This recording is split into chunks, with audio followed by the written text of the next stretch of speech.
Last class में हमने definition of function, domain, range, codomain of function और mapping क्या है और टाइप्स ऑफ मैपिंग के विषय में विस्तार से आपको बताया और एक दो उदाहरण भी लिया गया था।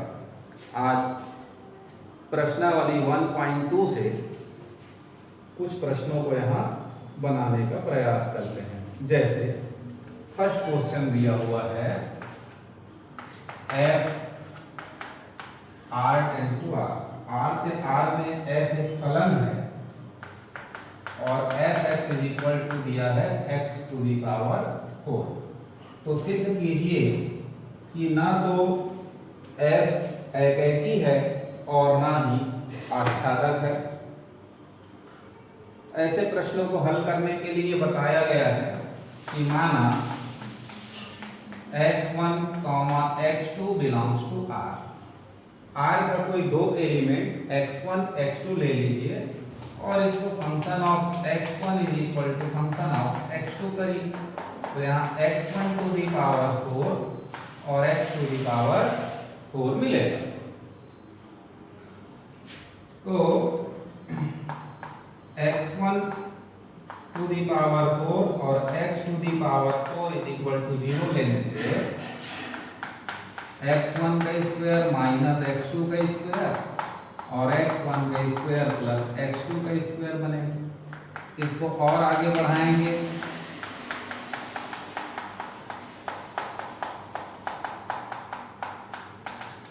तो x1 बराबर x2 मिलेगा, माइनस x2 भी मिलेगा और दो काल्पनिक मूल मिलेंगे,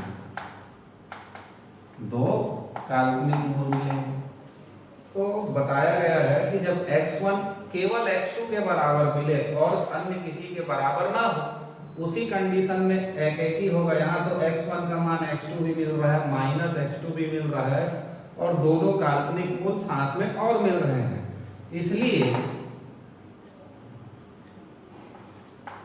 एकैकी नहीं।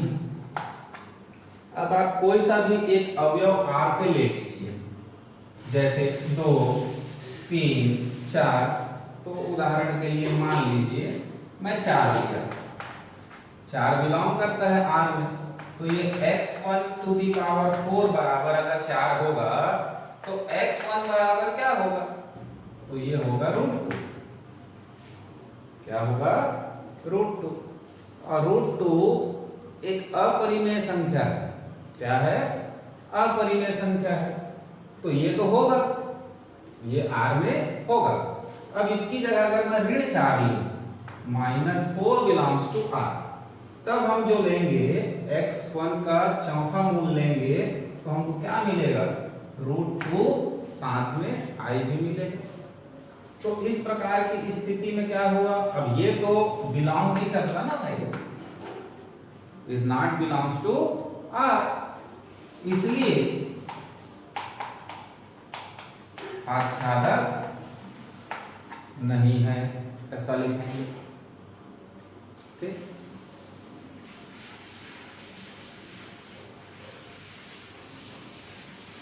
प्रतिचित्रण में हर प्रश्न को बनाने के लिए थोड़ा थोड़ा नियम में परिवर्तन स्थिति अनुसार हमको करना पड़ता है। इसी प्रकार आप दूसरा तीसरा को देखेंगे तो तीसरा को लेते हैं तो a बराबर दिया है 1, 2, 3 और सेट b दिया है 4, 5, 6, 7 और यहाँ f दिया हुआ है 1, 4, 2, 5, 3, 6 और फंक्शन a से b में है। तो सिद्ध करना है कि एकैकी है। तो एकैकी के लिए क्या जरूरी होता है कि किसी भी, यहाँ a ले लो और यहाँ b ले लो, तो 1, 2, 3, 4, 5, 6, 7। तो 1 का प्रतिबिंब क्या है? 4 है। 2 का प्रतिबिंब क्या है? 5 है और 3 का प्रतिबिंब क्या है? 6 है। तो किसी दो अवयव का प्रतिबिंब एक तो नहीं बनता है, यानी 4 सिंगल एक का है, 5 2 का है और 6 3 का है। 7 छूट रहा है वो अलग विषय है, परंतु किसी भी प्रतिबिंब का दो पूर्व प्रतिबिंब यहाँ पर नहीं आ रहा है, इसलिए यह एकैकी होगा। साथ ही साथ ये अंतःक्षेपी भी है, परंतु हमको सिद्ध कीजिए एकैकी है बोला है, तो हम दिखा देंगे।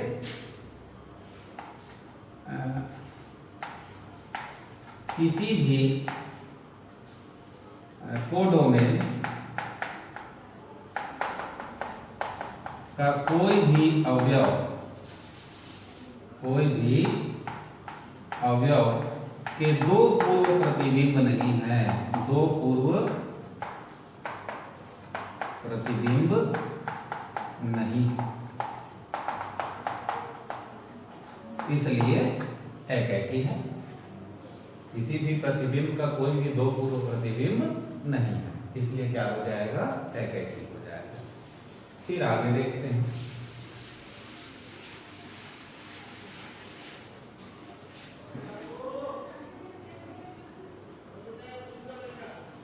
पांचवें नंबर का प्रश्न लिए, f(x) is equal to 3 minus 4x से कोई फलन डिफाइंड है और फलन कैसा है, रियल टू रियल। अब हमको यहाँ सिद्ध करना है एकैकी आच्छादक है, यानी एकैकी भी होना चाहिए और आच्छादक भी।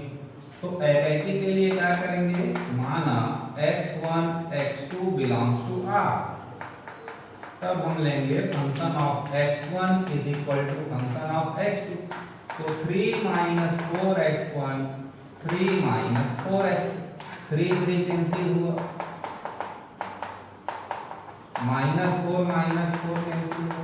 तो x1 और x2 आपस में बराबर, हमने दो अलग अलग अवयव लिया तो उनका जो अगर प्रतिबिंब बराबर लेते हैं तो वो अवयव भी बराबर आता है, यानी अलग अलग आ जाए या एक से अधिक के बराबर आ जाए x1, उस कंडीशन में हम मानते हैं कि एकैकी नहीं है। परंतु x1 इज इक्वल टू सिर्फ और सिर्फ x2 बस आए तो क्या हो जाता है, एकैकी है, इसलिए एकैकी है। अब आच्छादक प्रूफ करने के लिए क्या करना होगा,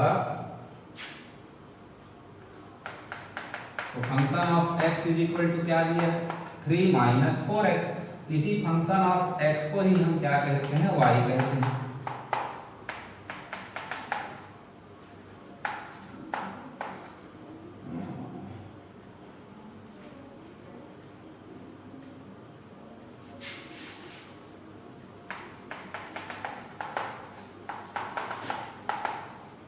तो 3 माइनस वाई अपॉन 4, तो ये कैसा, यहाँ y का मान आप कुछ रख के देखिए तो जो भी संख्या आपको मिलेगा वो हमेशा क्या मिलेगा, वास्तविक संख्या मिलता है। यानी यहाँ पर जो मान मिला है आपको ये बिलोंग करता है R में, यदि तब हम कहेंगे, तब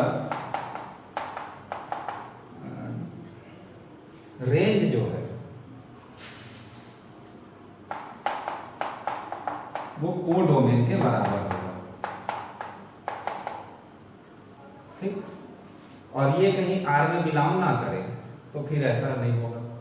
तो range is equal to codomain, अतः आच्छादक है। आच्छादक की परिभाषा में बताया गया था कि रेंज किसके इक्वल होना चाहिए, कोडोमेन के। तो यहाँ पर ये दिखाई देता है R में बिलोंग करता है, तो रेंज x का जो भी मान, y का जो भी रखते जाएंगे उसका कोई ना कोई प्रतिबिंब आपको मिलता रहेगा। तो रेंज और कोडोमेन दोनों बराबर हो जाए तो आच्छादक है, एकैकी भी हो गया, आच्छादक भी हो गया, ठीक।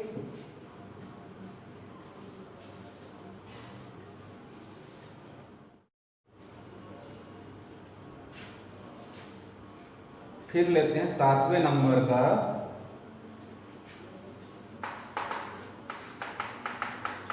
f(x) is equal to 2x दिया है और function natural number n to n। सिद्ध करना है कि एकैकी है किंतु आच्छादक नहीं। तो माना x1 x2 belongs to n, तो function of x1 is equal to function of x2, 2x1 is equal to 2x2, 2 तो कैंसिल हुआ, x1 is equal to x2 आया, इसलिए एकाकी है। अब एक आप अवयव ले लीजिए,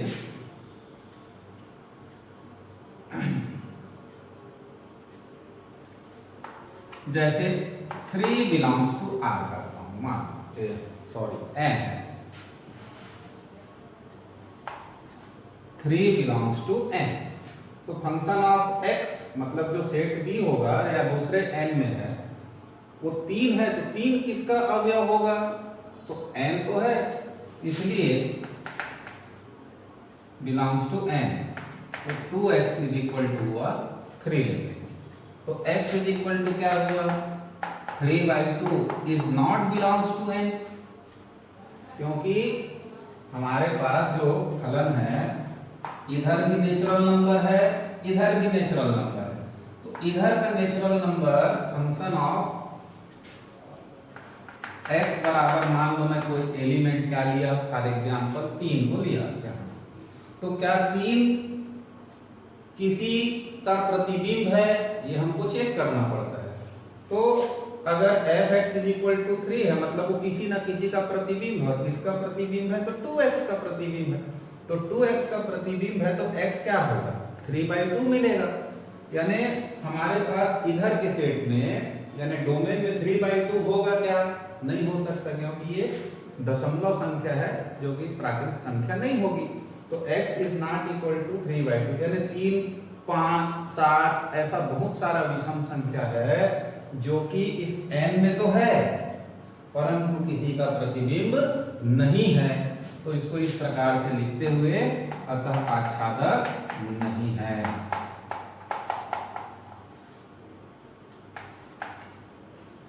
ठीक, या फिर देखो पिछले सवाल में y के टर्म में लिया था, तो क्या होगा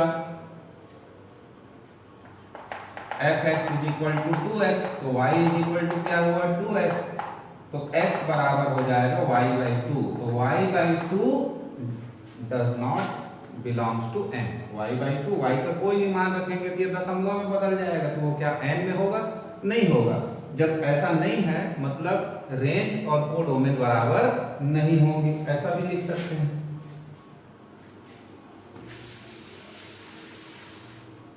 इसलिए range is not equal to codomain, इसलिए भी आच्छादक नहीं।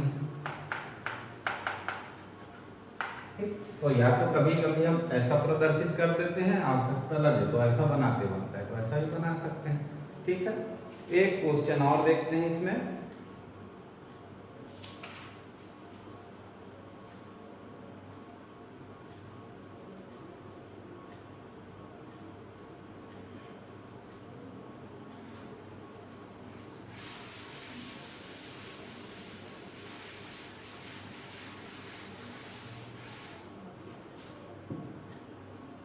f(x) बराबर x² + 2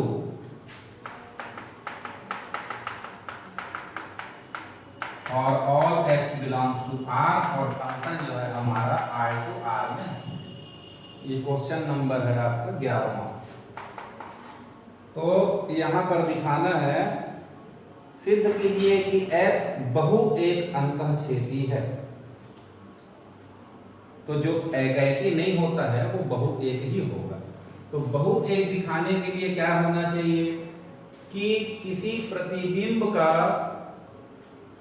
एक से अधिक पूर्व प्रतिबिंब होना चाहिए। तो फॉर एग्जांपल इसको इस प्रकार से हम ले लेंगे, देखिए पहले तो हम एकाकी नहीं है बता दें, x1 x2 belongs to R, इसलिए function of x1 function of x2, तो ये हो जाएगा x1 का स्क्वायर प्लस 2 x2 का स्क्वायर प्लस 2।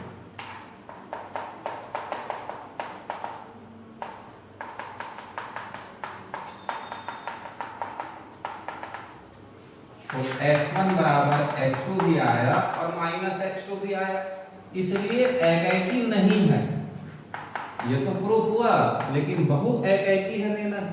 तो हम x बराबर 2 संख्या लेते हैं, एक 2 ले लीजिए और निकालिए f2, तो क्या हो जाएगा 2 का स्क्वायर प्लस 2 तो 6।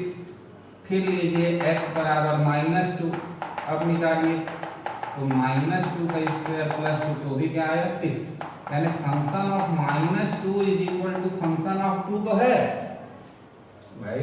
x बराबर 2 रखने से 6 मिला, x बराबर 2 रखने से भी 6 मिला, यानी जो प्रतिबिंब है वो बराबर है, परंतु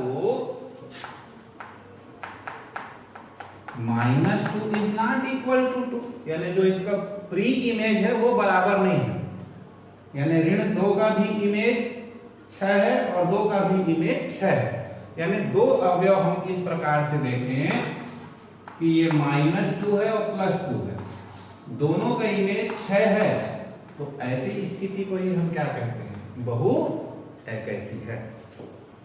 अब अंतःक्षेपी भी प्रूव करना है, तो अंतःक्षेपी के लिए क्या कंडीशन होना चाहिए कि वो आच्छादक ना हो, तो आच्छादक ना हो के लिए देखते हैं।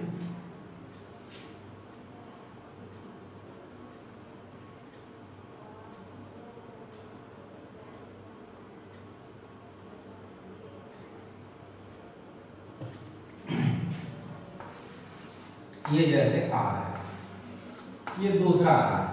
अब रियल नंबर में पॉजिटिव नंबर भी रहता है और निगेटिव नंबर भी रहता है, और चूंकि हमारा f(x) कैसा है, x² + 2 है, तो x² is always positive number +2, तो हमको जो भी मिलेगा वो कैसा मिलेगा, पॉजिटिव। यानी हम कह सकते हैं कि जो हमारा कोडोमेन है, कोडोमेन में भी रियल नंबर का है कोडोमेन, यानी उसमें धनात्मक संख्या भी है और ऋणात्मक संख्या भी है, और यहाँ तक कि इसमें एक 0 भी है। और हम x का वैल्यू चाहे जो रख लें, इधर से कुछ भी करेंगे तो +2 मिनिमम वैल्यू इसका क्या मिलेगा, +2 मिलेगा, तो 0 नहीं मिल रहा है, यानी 1 0 -1 और जितना भी ऋणात्मक संख्या है वो किसी भी अवयव का क्या है, इमेज नहीं बन पा रहा है। इसी स्थिति को हम क्या कहते हैं, अंतःक्षेपी। तो उसके लिए हम एक ऐसा लिख सकते हैं 0 बिलोंग्स टू R, ठीक। या इसको थोड़ा सा बदल के देखते हैं, f(x) इज इक्वल टू दिया है x² + 2, तो इसको y के इक्वल लिए, तो ये हो जाएगा y - 2 is equal to x², तो x is equal to y - 2। तो y - 2 कब तक डिफाइंड रहेगा, जब तक y का वैल्यू हम कैसा लेंगे, ग्रेटर देन 2।